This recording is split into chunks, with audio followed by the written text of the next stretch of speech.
కృష్ణవజ్జల శ్రీనివాస్ వందనములు. ఈ నెల 27వ తారీఖుని జరగబోయే తూర్పు పశ్చిమ గోదావరి జిల్లాల గ్రాడ్యుయేట్ ఎమ్మెల్సీ ఎలక్షన్లకి నేను ఇండిపెండెంట్ గా పోటీ చేస్తున్నాను. ఈ సందర్భంగా మీ పాత్రికేయ మిత్రులందరికీ కొన్ని సమస్యల మీద, నా పోటీ యొక్క కారణాల మీద, మనకున్నటువంటి సమస్యల మీద నేను ఏ విధంగా పోరాటం చేయగలను, నా జిల్లాలో మనకున్నటువంటి సమస్యలేంటి, వాటి మీద నాకున్న అవగాహన ఏంటి, వాటి మీద మీతో చర్చించడానికి, విపులంగా మీకు వివరంగా చెప్పడానికి ఈ పాత్రికేయ సమావేశం ఏర్పాటు చేయడం జరిగింది.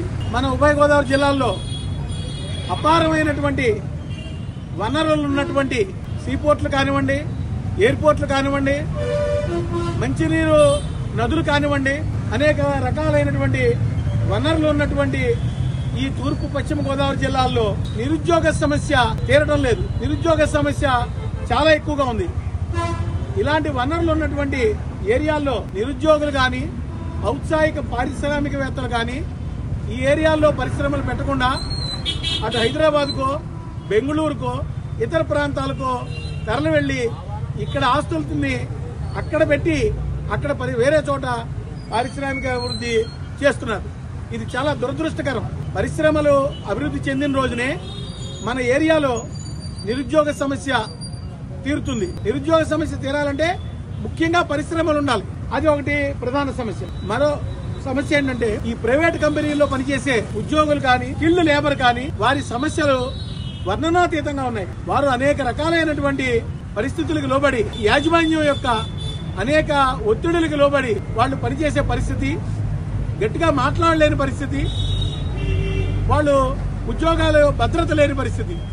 ఈ రోజుని నేను ముఖ్యంగా చెప్తున్నాను, ప్రైవేటు కంపెనీలో పనిచేసే ఉద్యోగులు, ప్రైవేటు స్కూల్స్, కాలేజీల్లో పనిచేసే బోధనేతర సిబ్బంది యొక్క సమస్యలు, వాళ్ళ ఉద్యోగ భద్రత మీద నా గళం ఇప్పుతాను.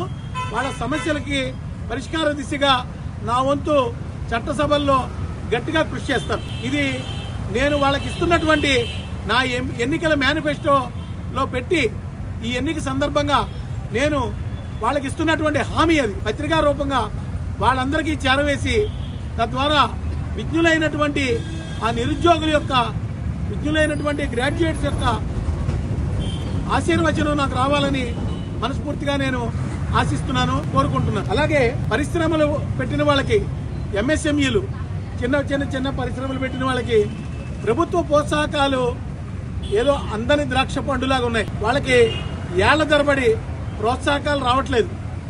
ప్రోత్సాహకాలు లేనిదే పరిశ్రమని నడపడం కష్టం. ప్రభుత్వం మీద ఒత్తిడి తీసుకొచ్చి ఈ 2 జిల్లాల్లో ఉన్నటువంటి పరిశ్రమలు ఏమీ మూతపడకుండా, ప్రోత్సాహకాలు లేకుండా వాళ్ళు బాధపడే పరిస్థితి రాకుండా నా వంతు నేను కృషి చేస్తానని వాళ్ళకి అందరికీ హామీ ఇస్తున్నాను. అలాగే గ్రామాల్లో, పట్టణాల్లో, నగరాల్లో ముఖ్యంగా పారిశుధ్య సమస్య. ఈ పారిశుధ్యం సరిగా లేకపోతే టైం టు టైం క్లీనింగ్ కానీ, వేరే రకాల పారిశుధ్య తద్వారా ఈగలు, దోమలు, మురికివాడలు, అనేక రకాలైనటువంటి రోగాల బారిన పడి రోజుకో కొత్త రకమైన వ్యాధి వస్తుంది. ఇప్పుడు ఏదో జీబీఎస్ అంటున్నారు, అదో వైరస్ అంటున్నారు, అది చాలా ప్రమాదకరం అంటున్నారు. అలాగే మొన్నటిదాకా మనం కరోనాతో బాధపడ్డాం. అలాగే ఈ దోమల వల్ల అనేక రోగాలు, పేదలు చాలా ఇబ్బందులు పడుతున్నారు, చాలా కష్టపడుతున్నారు.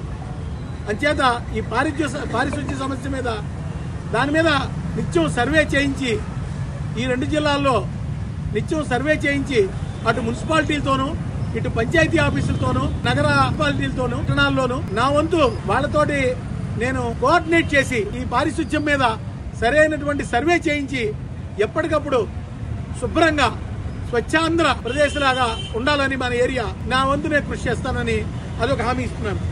అలాగే ఈ 2 జిల్లాల్లో మంచినీరు, ప్రతి గడపకి మంచినీరు అందాలి. మంచినీరు కోసం క్యూలో నిలబడడం, మంచినీరు కొనుక్కోవడం, మంచినీరు కోసం ఎక్కడెక్కడికో వెళ్లడం, ఇలాంటి సమస్యలు ఇప్పటికీ గిరిజన గ్రామాల్లో, మన అల్లూరు సీతారామరాజు డిస్ట్రిక్ట్ లో గానీ, ఇంకా మన్యంలో గానీ ఇప్పటికీ మంచినీటి సమస్యతోటి ఎంతో మంది ఆడపడుచులు బాధపడుతున్నారు. ఈ మంచినీటి సమస్యని, శుభ్రమైన నీరు, తాగునీరు అందేలాగా నేను కృషి చేస్తాను. ఈ 8 హామీలు ముఖ్యంగా మన ఉభయ గోదావరి జిల్లాలకు సంబంధించి ఈ 8 హామీల మీద, ఈ 8 హామీలని మేనిఫెస్టోలో పెట్టి భగవంతుడు ఆ విజ్ఞులైనటువంటి ఓటర్లు మనసులో దూరి నాకు ఈ నెల 27వ తారీఖుని నన్ను గెలిపిస్తే ఈ 8 హామీల మీద ఈ 6 సంవత్సరాలు నా పదవీ కాలంలో గట్టిగా గళం వినిపిస్తాను.